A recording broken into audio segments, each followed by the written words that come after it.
I'm happy to be here in the Albright Institute for Archaeological Research Gardens with Dr. Eric Meyers, Bernice and Morton Lerner, Emeritus Professor at Duke University, and also now at the Pontifical Institute. We're in some familiar grounds here where you were once the director. Yes. And you've had a distinguished career in biblical studies, especially bringing archaeology to life. And I wanted to have a conversation with you today about the world that Jesus knew, the Galilee, in the first century, and also we can talk a little bit more about Sepphoris in a little bit. So, well, I think the picture of Galilee that we have today in 2017 has been greatly illuminated as a result of extensive work there over the past 30, 40 years. Actually, my work started there in 1969 when I did a survey on behalf of the American schools in the Albright of selecting sites that would illuminate the world of Galilee. And we chose Galilee. I chose Galilee because I wanted to see the historic relationship in material culture that existed between early Judaism and early Christianity. And these villages told us quite clearly that the Hasmoneans were settling the Galilee in the first century before the Common Era and full of Hasmonean coinage. We began to note that stone vessels started to appear, and we had a regular supply of ritual baths, not so many as we found later in Sepphoris, but we began to see a distinctive material culture emerge in the pre-Christian era even. We got a handle on the ceramic typology, dating the ceramics according to modern scientific way. And we decided to move in the 1980s to Sepphoris, a great urban capital center for both Jewish and Christian culture. And so we did that and started our work at Sepphoris in Lower Galilee. can we just start at the level of villages, towns, and cities?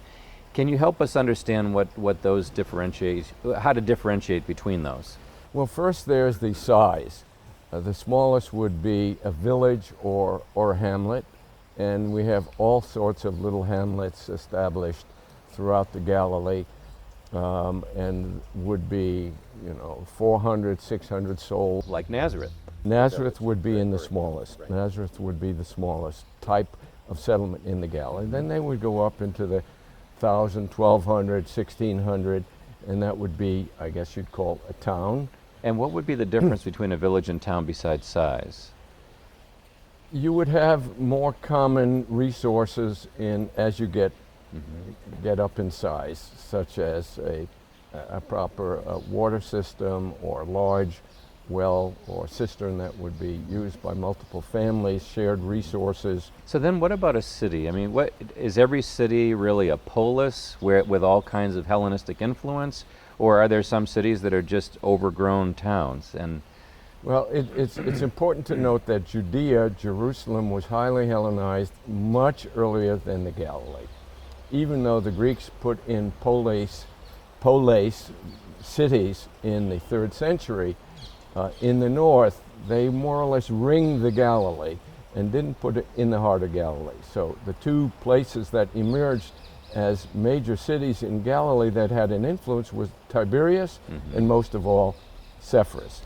And that process of filling in the territory of Galilee began with Herod Antipas, who inherited the kingdom from his dad, Herod the Great. when we start to get into a later period, toward the end of the 1st century, so you have the Galilee has contributed to the revolts, messianic figures that have come from Galilee. There's also this kind of zealot movement that has some connections there, right? Yes. And then Judaism after 70 AD will take root in the Galilee not without precedent, right? So it's not as though they have to move from Jerusalem to Galilee, but can you explain a little bit of what's already there that makes room for the kind of post-temple Judaism there? And of course, Jesus comes from the Galilee, so there's also post-temple, the Christian movement. If we look at two of the major places associated with the ministry of Jesus, place of his birth, Nazareth or Capernaum. So Nazareth is a small town or village, 400, 600 souls, something like that. And we look at where his ministry was focused on the northwestern shore of the Sea of Galilee in Capernaum, which is 1,200 souls, 1,400 souls, 1,000, something like that. We have extensive remains from the first century, and they are somewhat modest. There are no fancy villas, and even though we have them elsewhere in small towns and hamlets such as Jotapata. And it seems that the Hellenization there had not really taken deep root yet. Whereas in Sepphoris, while we have stone vessels and ritual baths from the early Roman period, that is from the first century, we begin to see the makings and trappings of a polis, of an urban center that has an entirely different feel from a place like Capernaum or Nazareth. Talk about the choice of Jesus to go from Nazareth to Capernaum. What might have been involved in a choice like that? What are maybe the kind of ramifications that we wouldn't ordinarily know as Bible readers? Well, I think the fact that Jesus' ministry in the north, in the Galilee, is so focused around small places, towns, and villages suggests to me at least that the teaching of humility and dedication towards the poor and helping the needy is an essential component of his ministry, and that's where he's having the biggest influence in those small places. Why Capernaum, do you think? Capernaum is a flourishing village. There's a strong economy based on fishing and agriculture around, the fertile fields around.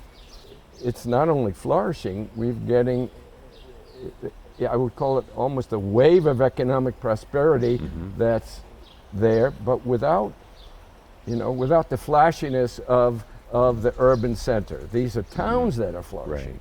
But probably also this international traffic, or at least local traffic that's coming along the Sea of Galilee. It's a nice hub to catch. It is a so hub, it's a and mixing place, it's right? on the edge of the pagan world, and Right. you have these Yeah. interactions Yeah. of Jesus with some Gentiles, Yeah. and it occurs right down there in the Bekaa, in the Jordan Valley, Right. along the Sea of Galilee. Yeah.